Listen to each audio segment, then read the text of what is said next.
न्दस्य ज्ञानञ्जनशलाकया चक्षुरुन्मिलितं येन तस्मै श्रीगुरुवे नमः। गुरुवे गौरचन्द्राय राधिकायै कृष्णाय कृष्णभक्ताय तद्भक्ताय नमो नमः।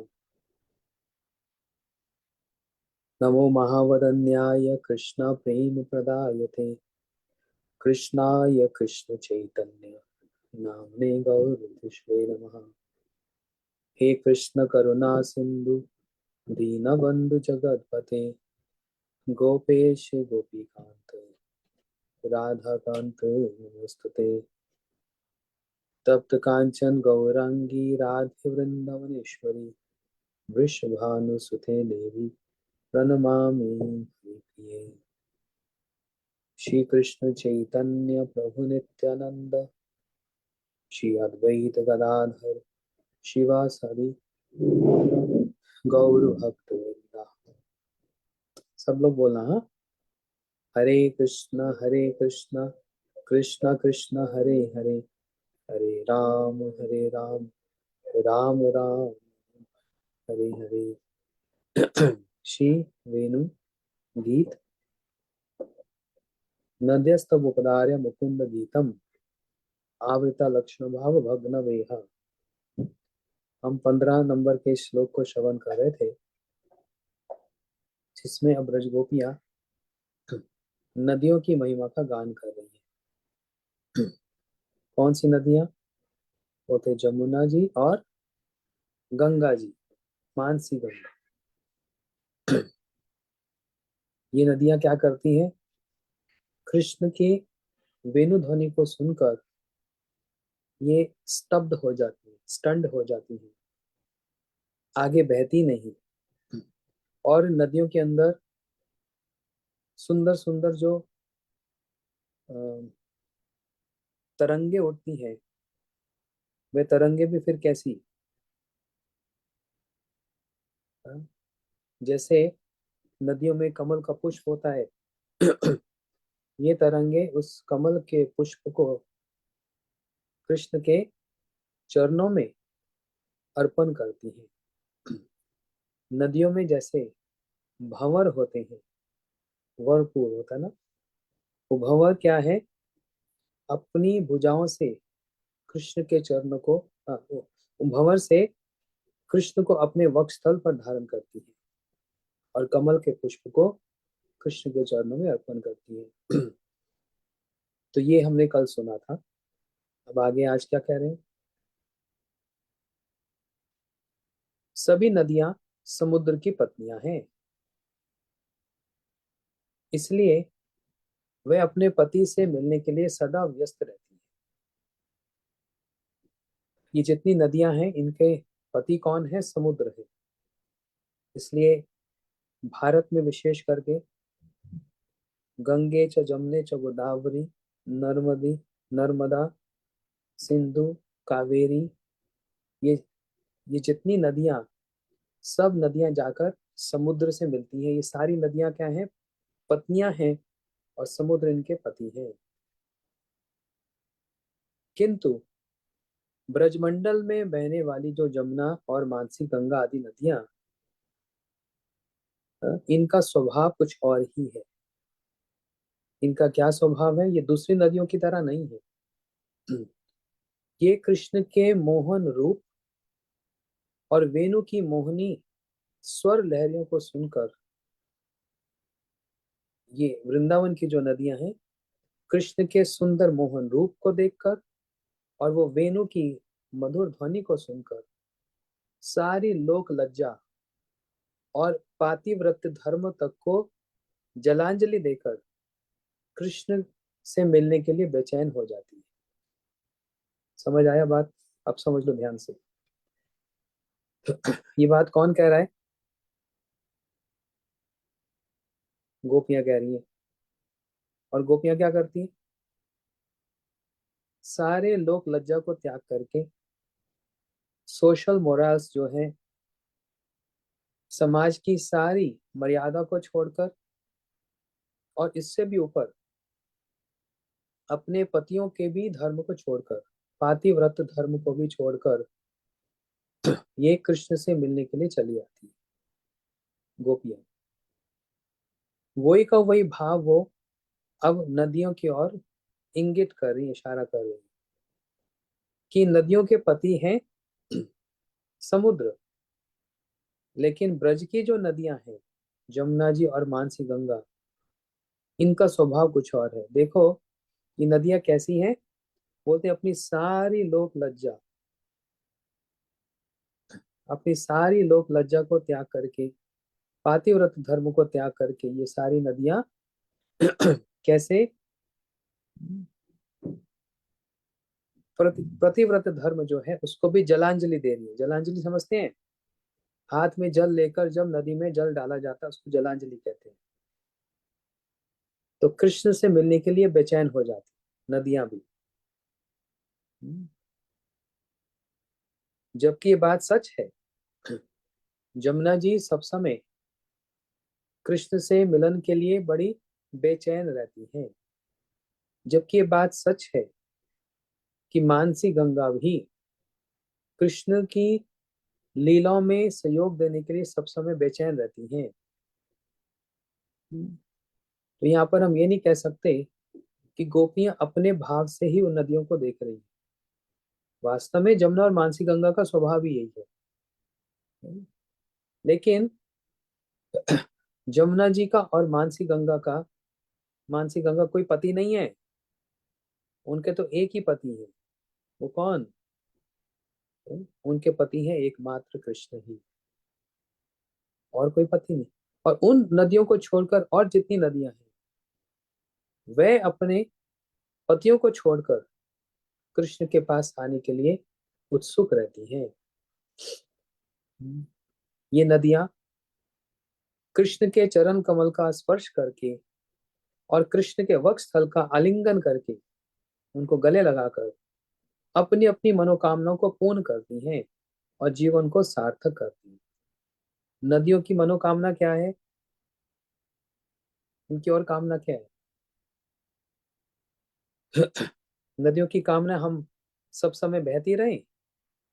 नदियों की मनोकामना है हम अपने पति समुद्र से जाके मिलें।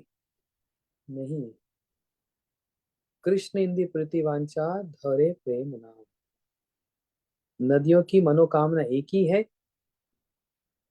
कृष्ण का स्पर्श प्राप्त हो जाए, उनको आलिंगन प्राप्त हो जाए, उनके चरणों का स्पर्श प्राप्त हो जाए। ये है नदियों की मनोकामना।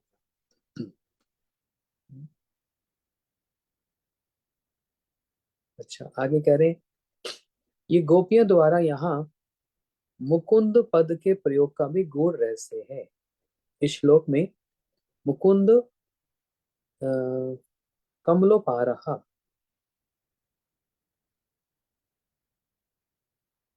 नद्यस्तमुपधार्य मुकुंद गीतम।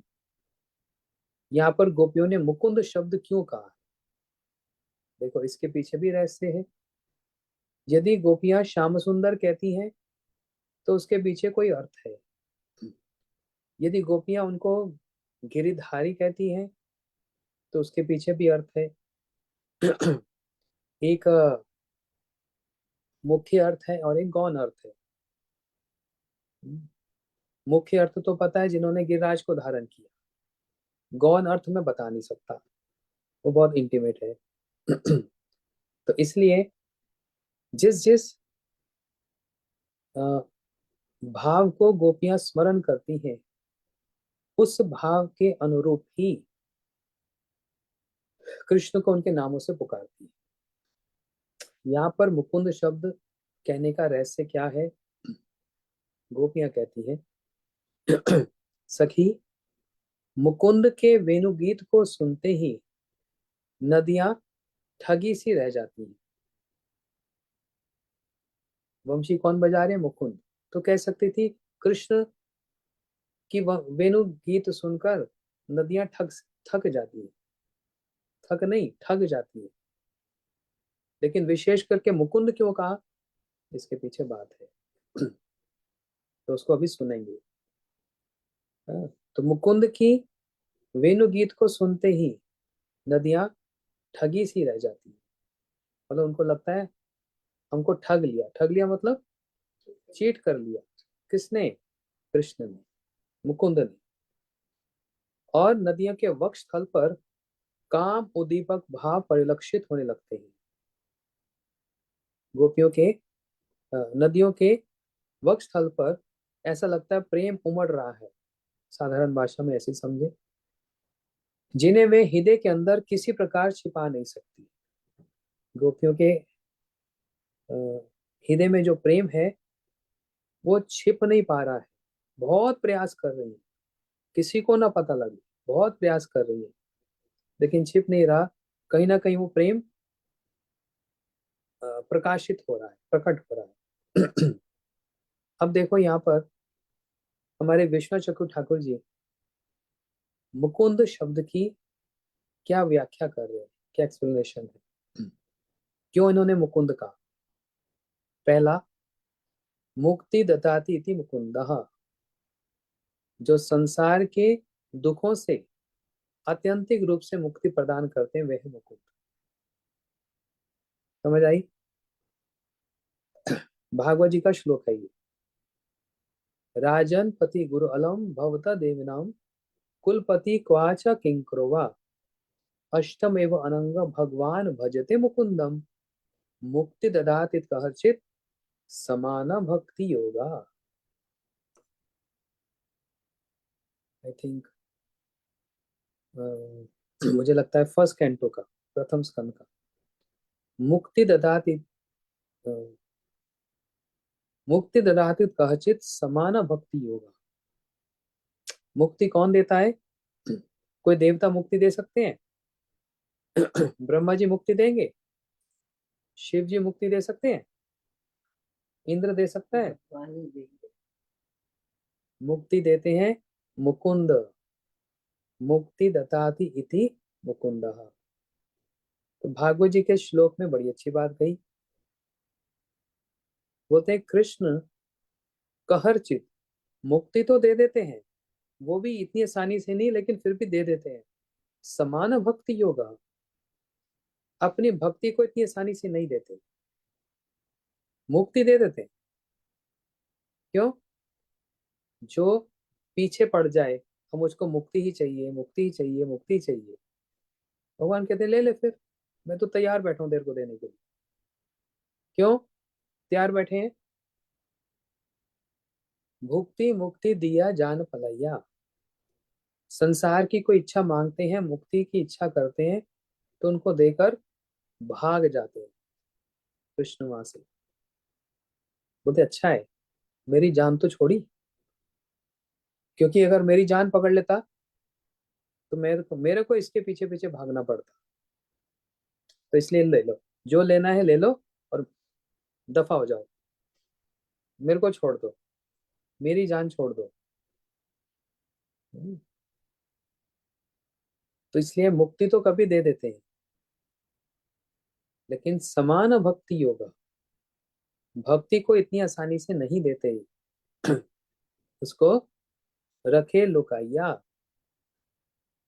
भक्ति को छिपा कर रखते हैं, क्योंकि भक्ति से फिर भगवान को वशीभूत होना पड़ेगा, कंट्रोल में आ जाएंगे।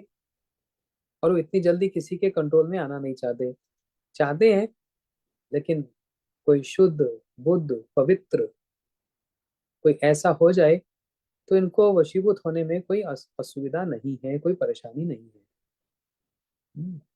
तो आप लोग सोच लो, हम लोग सोच ले हमको मुक्ति चाहिए कि भक्ति चाहिए। मुक्ति ददाति कहचित समान भक्ति योगा।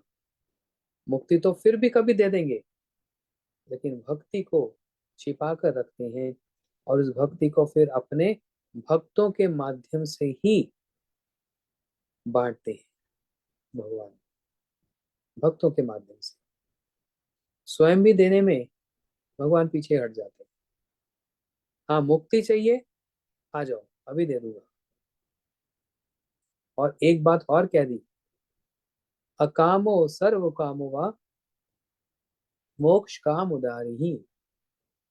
कोई मेरे पास कोई इच्छा लेकर आए या कोई बिना इच्छा लेकर आए, या फिर कोई मुक्ति की इच्छा भी लेकर आए, मैं सबकी इच्छा को पूर्ण करता हूँ। तो पूरा एक्सेस दे दिया भगवान ने, आ जाओ, तुम्हारे पास कोई इच्छा है मैं पूरी करूंगा। अच्छा, निष्काम भावना से मेरी आराधना करोगे, मैं पूरा करूंगा।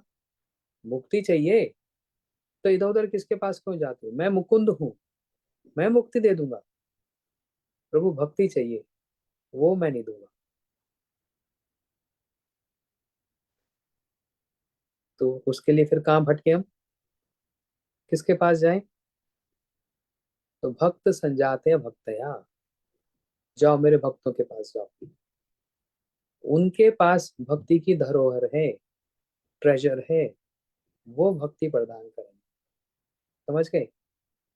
इसलिए मुक मुकुंद का नाम, भगवान मुकुंद का अर्थ क्या है, एक तो बताया, जो मुक्ति प्रदान करते हैं। अच्छा, मुक्ति भी कितने प्रकार की होती है? 5 प्रकार की मुक्ति बताई, 5 प्रकार की मुक्ति। 5 प्रकार कोई मुक्ति चाहता है? हाथ खड़े करो, कौन मुक्ति चाहता है? चाहते हैं? वो कह रहे नहीं चाहते। अभी 2 दिन पहले बताया था, कथा नहीं सुनते? इससे पता लगता है कौन कथा सुन रहा है, कौन नहीं सुन रहा। हाँ? 2 दिन पहले बताया था, मुक्ति का अर्थ क्या? मुक्ति रित्वा अन्यथा स्वस्वरूपेण अवस्थिति, अपने स्वरूप में, सिद्ध स्वरूप में स्थित होकर भगवान की सेवा करने को ही वास्तविक मुक्ति कहते हैं। चाहते हो कि नहीं? फिर पहले मना क्यों किया था? अब नहीं होगा, कैंसल, डिलीट हो गया। अच्छा, दूसरा अर्थ मुक्ति का,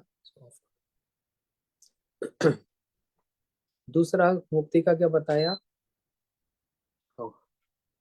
मुंह, मुक्ति में सबसे, सॉरी, मुकुंद का दूसरा अर्थ क्या बतला रहे हैं? पहला तो शब्द क्या है? मुंह। मुकुंद होता है ना, MU, मुंह। उसका मतलब क्या है? मुक्ति सुख, सुखम। फिर कु, मतलब KU, उसका मतलब कुसितम कृत्वा। अभी बतलाएंगे इसका अर्थ। फिर लास्ट में आता है द, मुकुंद, प्रेमानंद ददाती इति मुकुंद।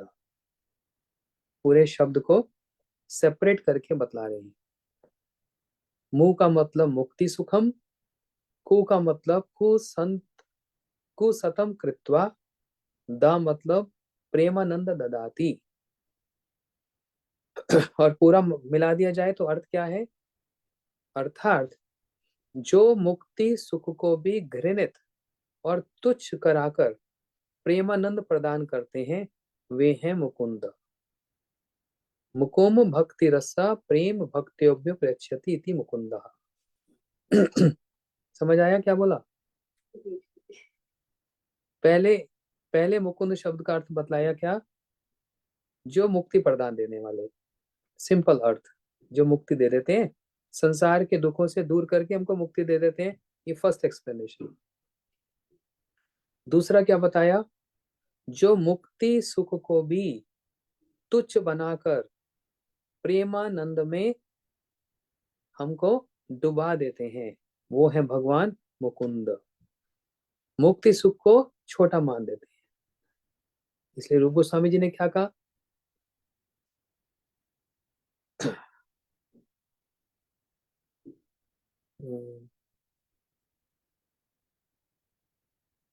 ब्रह्मानंद भवतेषु चेति प्राणे दूरीकृता नैति भक्ति सुखा बोधो प्रमाण तुलमपि।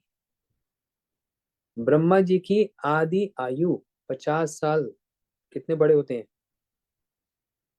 इतना वो ब्रह्मानंद का जो सुख है, ब्रह्म में लीन होने का जो सुख है, वो भक्ति के आगे कैसा है? परमाणु, एक एटम के बराबर, भक्ति सुख के बराबर। हाँ। इसलिए श्रेष्ठ क्या है? मुक्ति के भक्ति। श्रेष्ठ है भक्ति। इसलिए रूप गोस्वामी जी ने क्या कहा, क्लेश अग्नि शुद्धा मोक्ष लघुता कृता सुदुर्लभा संद्रनात्म विशेषात्मा श्री कृष्ण आकर्षणी सच्चा। बोलते हैं जब कोई एक साधक भक्ति करता है तो गुरु जी से मंत्र प्राप्त करके वास्तव में भक्ति की जो भाव है, जो प्रक्रिया है, वो उस दिन से आरंभ होती है ना, उस दिन से आरंभ होती है। जैसे ही कान में वो बीज मंत्र गोपाल मंत्र काम गायत्री जाता है, उसी दिन से ही योग्यता प्राप्त हो जाती है, क्वालिफाइड हो जाते हैं। और उससे पहले करने का हरि नाम और मंत्र के बाद के हरि नाम में स्वयं ही उसकी उपलब्धि होती है, अनुभव होता है। ये किसी को बताने वाली बात नहीं, ये स्वयं उसको फील करने वाली बात है। इसलिए जब साधन आरंभ होता है तो भक्ति लता, क्रीपर ऑफ भक्ति, वहां से दो शाखा निकलती है, ब्रांचेस। एक होता है क्लेश अग्नि, मतलब संसार के सारे क्लेश शांत हो जाते हैं। दूसरा क्या होता है, इसकी बड़ी डिटेल एक्सप्लेनेशन है, उस पर नहीं जाएंगे अभी। दूसरा बताया शुभधा, दूसरी ब्रांच, सारे शुभ ऑस्पिशियसनेस सामने आ जाती है। फिर और दो ब्रांचेस निकलती है, ये एडवांस स्टेज पर। अभी साधन स्टेज पर ये, उसके बाद भाव दशा जब आती है तो उसमें और दो ब्रांचेस शाखा निकलती है। उसमें क्या है, मोक्ष लघु तकृता सुदुर्लभा। उस समय मोक्ष, मुक्ति कैसी लगती है, एक घास की तरह, घास भी नहीं, सूखी हुई घास, तृण की तरह। उसकी तरफ कोई दृष्टि भी डालता नहीं, उसको कोई देखना भी चाहता नहीं। और मुक्ति स्वयं मुकृतांजलि, मुक्ति देवी जो है हाथ जोड़कर भक्त के पीछे पीछे चलती है। हे भक्त, आप भगवान की सेवा करते हैं, आप मुझको भी भगवान की सेवा में लगा दो ना। मुक्ति स्वयं मुकृतांजलि, हाथ जोड़कर मुक्ति देवी भक्त के पीछे पीछे चलती है, मुझको भी सेवा में लगा दो। और भक्त क्या बोलते हैं, दूर तिष्ठान, दूर खड़ी रहो, निकट भी नहीं आना, तुम्हारी जो गंध है वो भी हमको अच्छी नहीं लगती, वो हमको भगवान से भुलाने वाली हो जाती है, इसलिए दूर रहो, हमारे निकट नहीं आना। तो ये तीसरी ब्रांच। चौथी क्या, सुदुर्लभा। ऐसे ऐसे करके बहुत डिटेल है। तो कहने का अर्थ, पहला अर्थ मुकुंद का क्या बताया, जो भगवान मुक्ति देने वाले। फिर उसका डीप दूसरा अर्थ क्या बताया, जो मुक्ति को घृणित बनाकर, तुच्छ बनाकर, छोटा बनाकर प्रेमानंद प्रदान करने वाले, वो है मुकुंद। और उसमें भी एक बात और बतलाई,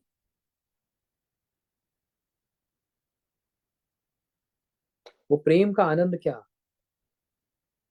कौन से प्रेम का आनंद, भगवान के चरणों की सेवा और श्री कृष्ण के प्रेम का जो आनंद, प्रेमानंद। इस आनंद को भक्त चाहता नहीं है, नहीं तो फिर ये एक सेंस ग्रेटिफिकेशन हो जाएगा, भोग हो जाएगा। हाँ, भगवान की भक्ति करेंगे, हमको प्रेम का आनंद मिलेगा। शुरू शुरू में तो सब इसलिए करते हैं, लेकिन जब थोड़ी समझ आती है तो उस समय क्या बोला जाता है, भक्ति ठाकुर जी कह रहे हैं, मारो भी राखो भी जो इच्छा तो हार, नित्य दासपति तुहा अधिकार। हे भगवान, आप हमको मारो या जीवित रखो, प्रेम दो या ना दो, मैं आपका दास हूं, आपके चरणों को छोड़ूंगा नहीं। आगे आपकी राजी, देना चाहते हो आप मालिक हैं, नहीं देना चाहते आप मालिक हैं। मैं आपसे जबरदस्ती कुछ नहीं मांग रहा, क्योंकि अगर प्रेमानंद के सुख के लिए ही हम भक्ति मांगेंगे तो इसका मतलब हमने उस प्रेम में भी एक कंडीशन लगा दी है ना। और वो प्रेम कैसा है? अनकंडीशनल, निरुपाधिक। भगवान के प्रेम में कंडीशन नहीं है। इसलिए शिक्षाष्टकम का आखिरी श्लोक क्या? आश्रिष्य व पदरथम पिनष्टु माम मम दर्शनहा तव करोतु वा यथा तथा व विद्धातु लंपटो मत प्राणाथस्तु एव न फरः।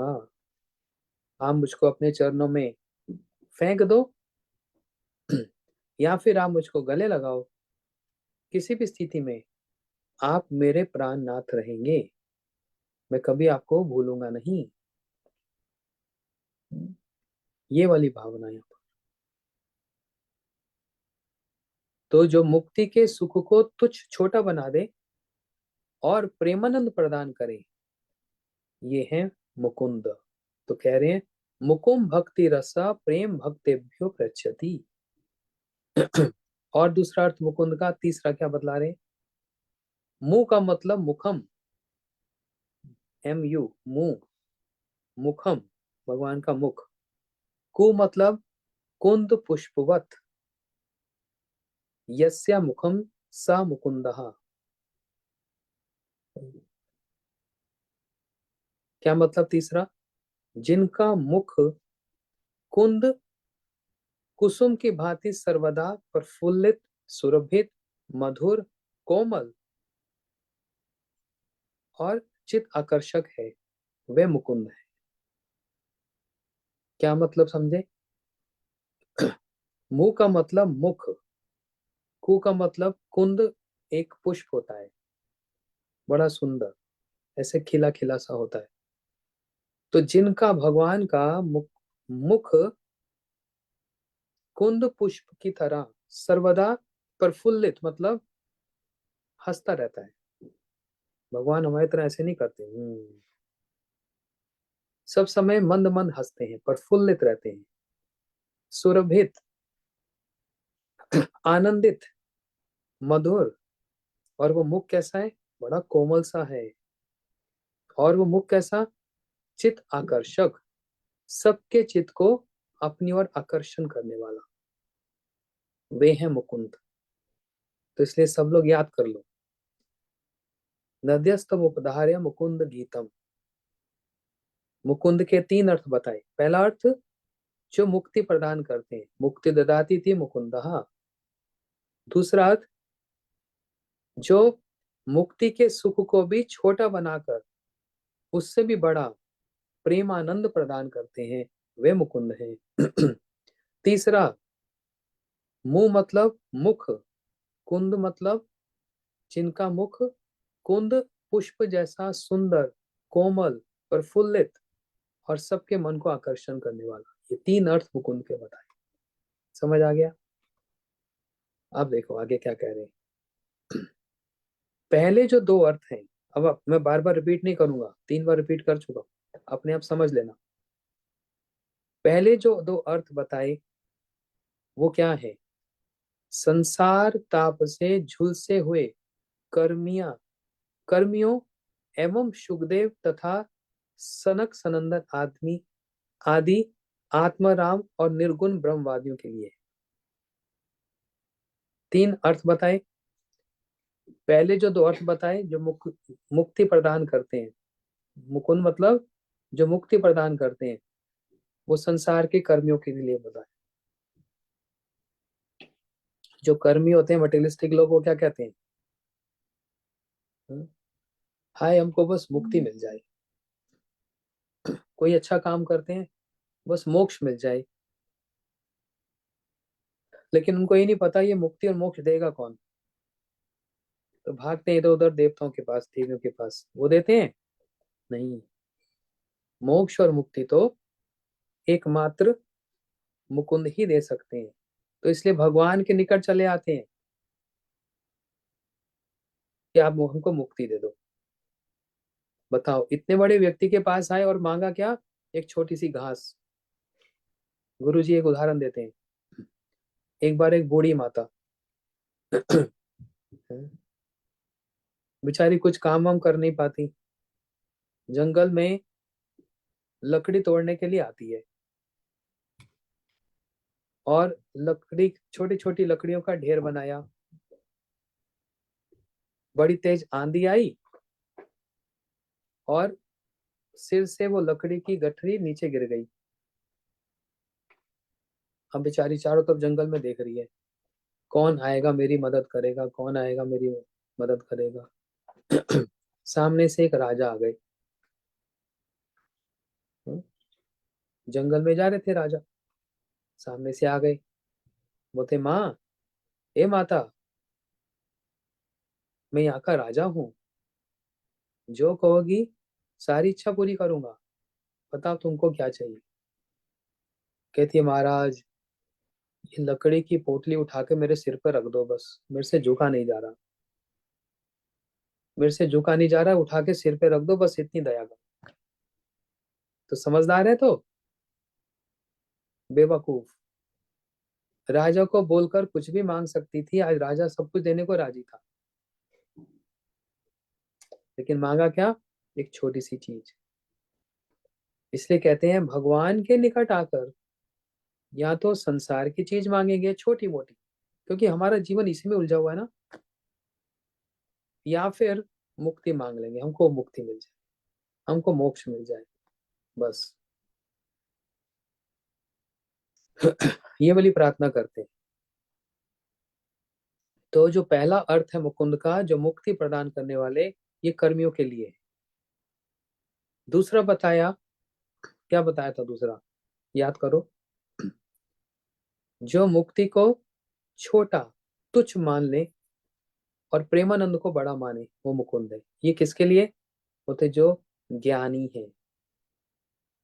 और ज्ञानी की कैटेगरीज में क्या बताया? सुखदेव जी और चार कुमार, सनक सनंदन, ये लोग ज्ञानी उस ब्रह्मानंद को ही सब कुछ मानते हैं, लेकिन कृष्ण की भक्ति, कृष्ण के निकट आने पर मुक्ति को तुच्छ मानते हैं। अभी कल ना परसों, परसों यहाँ पर जब कथा कर रहा था तो बताया सार्वभौम भट्टाचार्य जी की बात, मुख से मुक्ति शब्द भी नहीं निकल रहा। इतना बड़ा चेंज, ट्रांसफॉर्मेशन।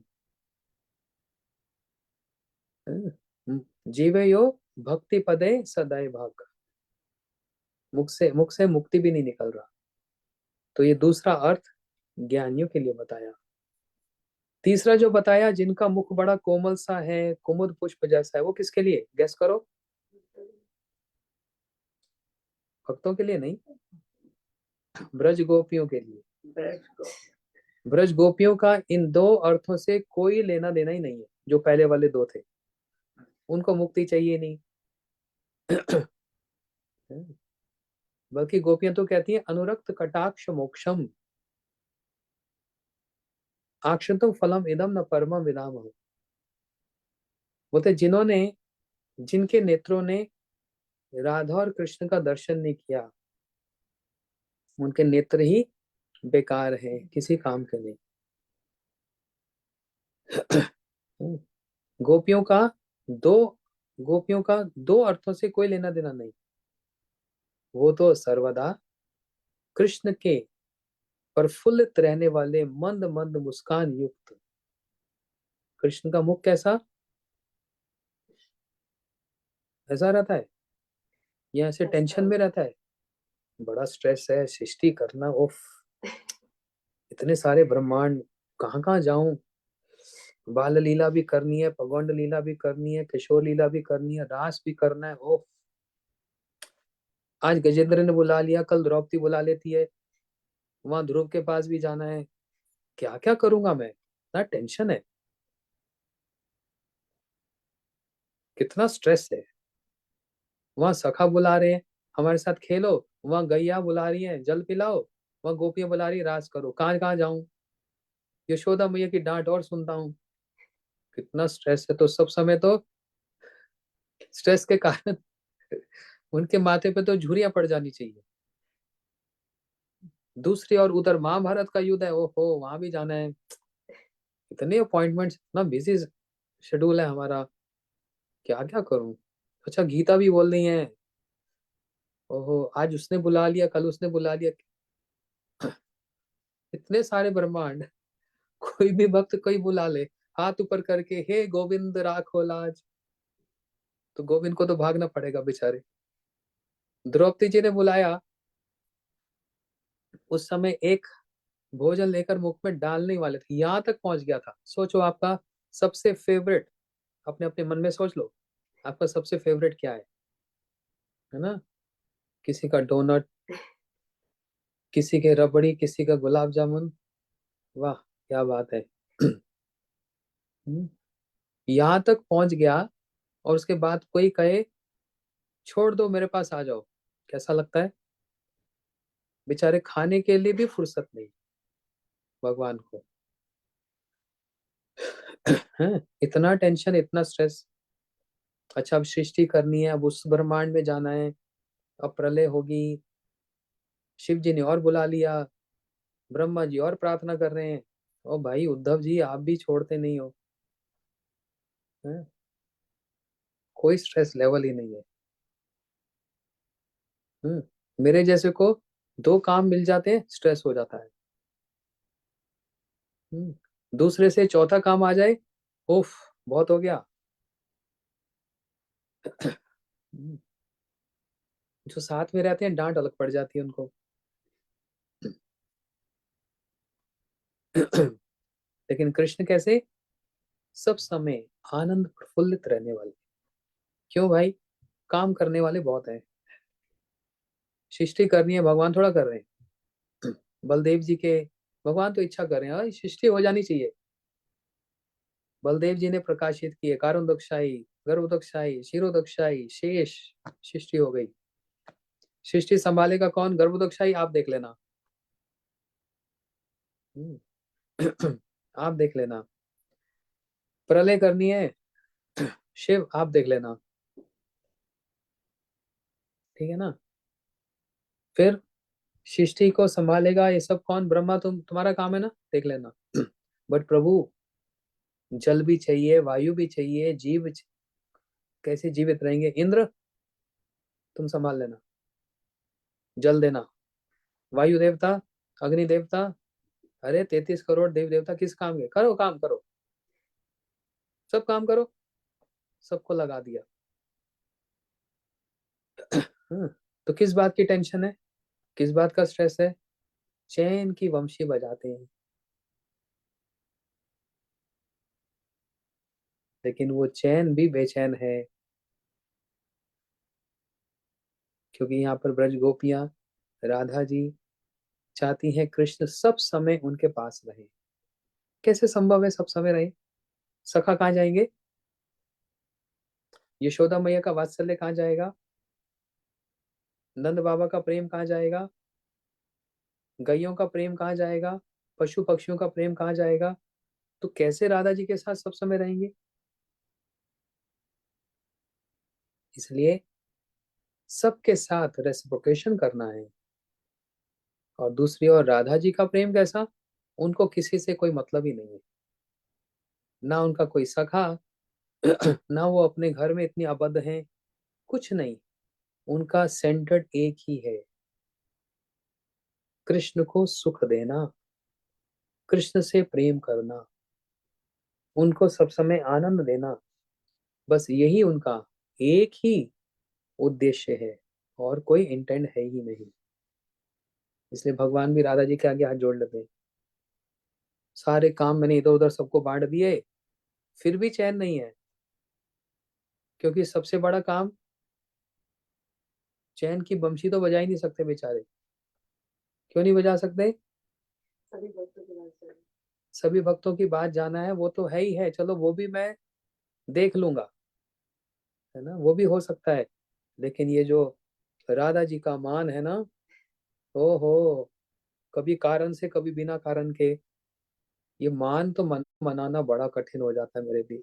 बस यही मेरा सबसे बड़ा टारगेट है। समझ रहे? ये तो थोड़ा मैंने मजाक में बात बोली, हास परिहास में। लेकिन श्री कृष्ण सदा प्रफुल्लित रहने वाले, मंद मंद मुस्कुराहट। हाँ?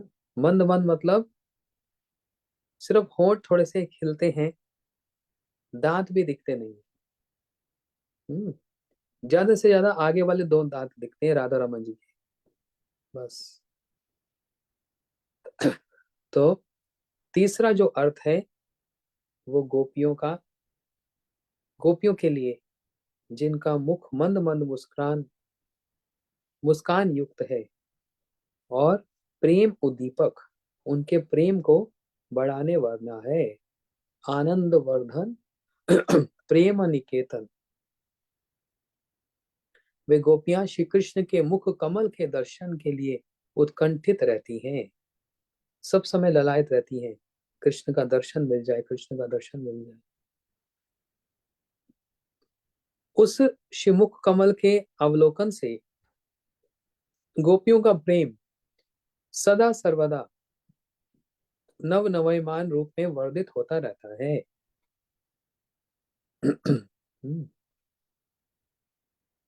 ये श्लोक बड़ा सुंदर श्लोक भागवत जी का। जयति जन निवासो देवकी जन्मवादो, यदुवर परिषद स्व दोभि अस्यान धर्मा, स्थिर चर विरजेना सुस्मेताशी मुखेना, ब्रजपुर वनिता नाम वर्ध्यन काम देवम। 1090-48 याद कर लेना, बहुत अच्छा श्लोक है ये।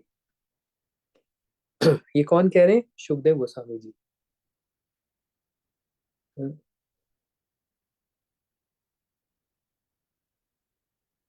जयति जन निवासो देवकी जन्मवादो। अभी पूरा श्लोक नहीं सुनेंगे। कहने का मतलब, कृष्ण आपका जन्म ब्रज में हुआ है, आप यशोदा जी की संतान हैं। कोई कहता है आप देवकी की संतान है, ये विवाद है, just a matter of argument, उसको भूल जाओ। उन्होंने अपनी दो भुजाओं से धर्म की स्थापना की। कौन सी दो भुजा? एक अर्जुन और एक भीम, तो उसको भी छोड़ दो। आगे माधुर्य परक में जाओ। स्थिर चर विजरेना सुस्मितेना श्रीमुखेना। इनका मुख कैसा है? मंद मंद मुस्कुराहट युक्त युक्त इनका मुख है। और ब्रजपुर वनिता नाम वर्धन कामदेवम। वृंदावन की जो गोपियां उनके काम का वर्धन, उनके प्रेम का वर्धन करते हैं, श्री कृष्ण का सुंदर मुखमंडल। ये इसका अर्थ है।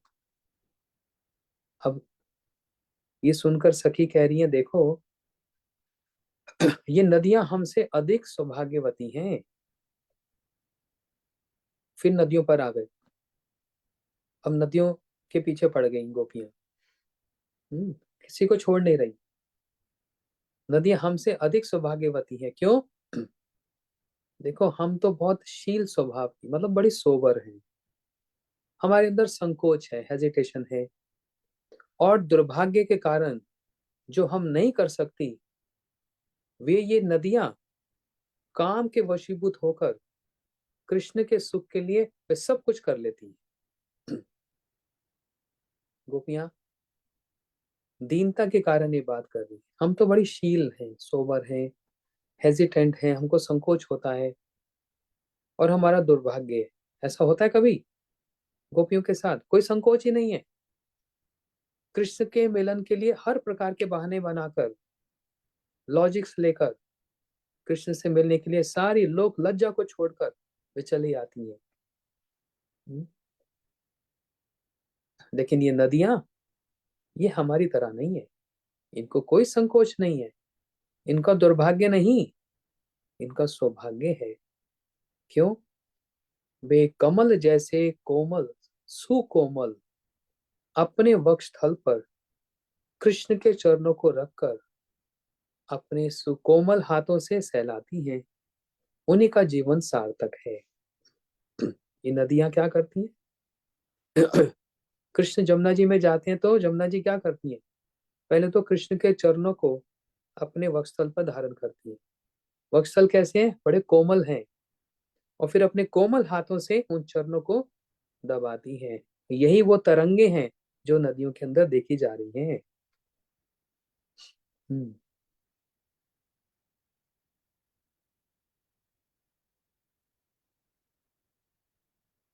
और क्या कह रही हैं देखो।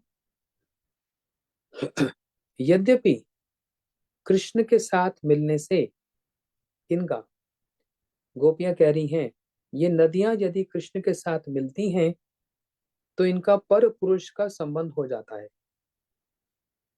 अपने पति समुद्र को छोड़कर दूसरे पुरुष कृष्ण के साथ ये संबंध जोड़ती हैं। ये नदियां, ये स्त्रियों के लिए ठीक नहीं है। किसी और पुरुष से प्रेम करना ये ठीक नहीं है। फिर भी कृष्ण के साथ इनका मिलन और प्रेम व्यवहार सर्वदा निर्मल और पवित्र है। क्या कह रही है, कृष्ण इनके पति नहीं है, इनके पति तो समुद्र है, लेकिन इनका प्रेम कृष्ण के साथ है। ऐसा होने पर भी इन नदियों का जो प्रेम है वो कैसा है, बड़ा निर्मल और पवित्र है। इसमें कोई पाप नहीं है, क्योंकि हमारे कृष्ण मुरारी हैं। गोपियां कह रही है हमारे कृष्ण का एक नाम और क्या है, मुरारी। कृष्ण मुरारी, हे कृष्ण मुरारी, एक भजन है ना। मुरारी का मतलब क्या, जिन्होंने मुर नामक असुर को मारा था वो है मुरारी। जानते हैं कृष्ण का नाम, एक नाम मुरारी क्यों है। एक मुर नाम का असुर था, कृष्ण ने उनको मार दिया, इसलिए उनका नाम पड़ गया मुरारी। गोपियां कह रही हैं ब्रज में ये बात तो सभी जानते हैं। जब गर्गाचार्य जी इन कृष्ण का नामकरण संस्कार कर रहे थे, उस समय उन्होंने कहा था, नारायण समो गुणः। सब जानते हैं ना ये बात। गर्गाचार्य जी मथुरा से आए, नंद बाबा की प्रार्थना से कृष्ण का जब नामकरण संस्कार कर रहे थे, सीक्रेटली हुआ, गोपन में। तो उस समय गर्गाचार्य जी ने क्या कहा था, तस्म नंद आत्मजम ते ही नारायण समो गुणः। क्या मतलब, ये बालक नारायण के समान गुणशाली और सबको आकर्षण करने वाला होगा। इसलिए जिस प्रकार नारायण के चरण स्पर्श से अथवा सेवा से नारियों के पातिव्रत धर्म की हानि नहीं होती, उसी प्रकार श्री नारायण के समान गुणशाली कृष्ण के चरण कमल के स्पर्श से या उनके सेवन करने से पतिव्रत धर्म की हानि नहीं होती। क्या कह रहे हैं सुनो। कोई श्री नारायण के चरण दबाए, सेवा करे, कोई नारी कोई स्त्री, तो उसके पतिव्रता धर्म को कोई हानि होती है, नहीं होती। कौन दबाता है नारायण के चरण कमल, लक्ष्मी जी। तो उनके पतिव्रत धर्म को कोई हानि होती है लक्ष्मी जी की, नहीं होती। बोलते ऐसे ही जो कृष्ण के चरण कमल की सेवा करती हैं ये नदियां, इनके भी पतिव्रत धर्म में कोई हानि नहीं होती। क्यों हानि नहीं होती, कोई अगर क्वेश्चन करे वाई, क्यों। कोई भी ऑब्जेक्शन उठा सकता है ना, फ्रीडम ऑफ स्पीच। हम कुछ भी बोल सकते हैं। हाँ, तो भगवान के लिए बोलेंगे, हाँ, कि ऐसा कैसे।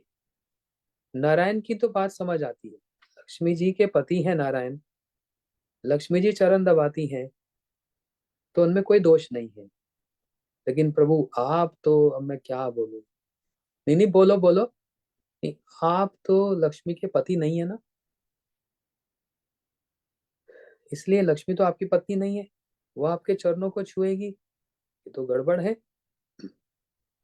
ये नदियां तो आपकी पत्नी नहीं है, ये तो समुद्र की पत्नी है।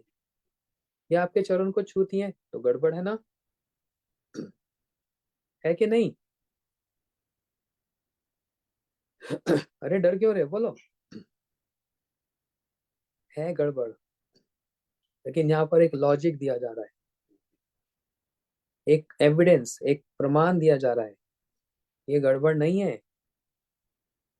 वो प्रमाण क्या? जब गर्गाचार्य जी ने कृष्ण के नेम सेरेमनी, नाम संस्कार किया था, तो उन्होंने कहा था नारायण समो गुणः, आपका ये बालक जो कृष्ण है ये नारायण के समान है। तो स्टैंप लग गई ना कि नारायण जैसे हैं।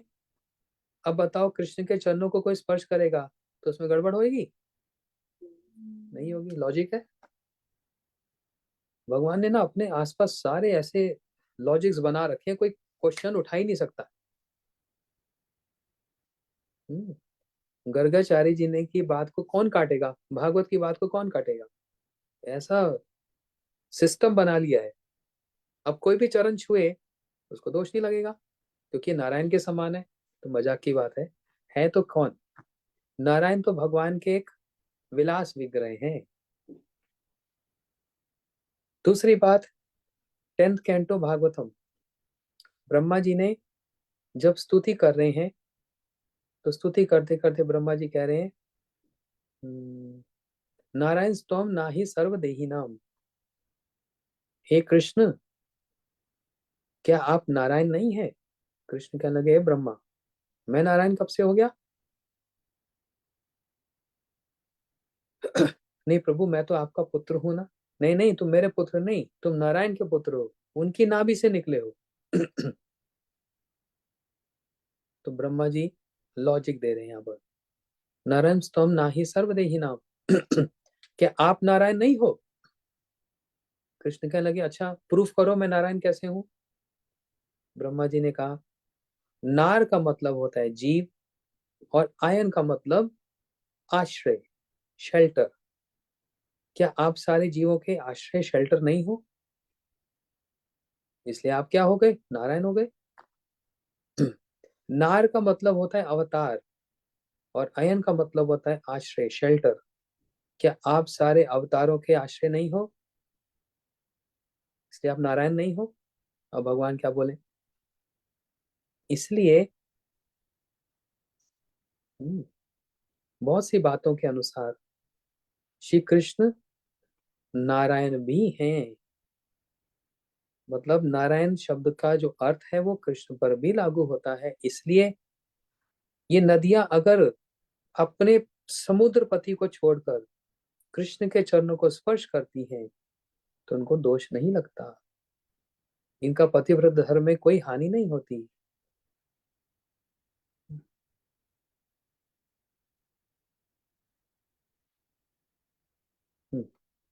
यहाँ पर ये वाली भावना बताई। अब आगे की कथा को कल श्रवण करेंगे। आज यहीं पर ही हम रखेंगे। श्री वेणु गीत की गौर प्रेमानंदे, हरि हरि बोल। कल इसी समय वेणु गीत, फ्राइडे। कल हम वेणु गीत को सुनेंगे, फिर सैटरडे सबकी छुट्टी, ब्रेक। संडे को उपदेशामृत। ठीक है, बाकी अनाउंसमेंट कल करें। हरे कृष्णा।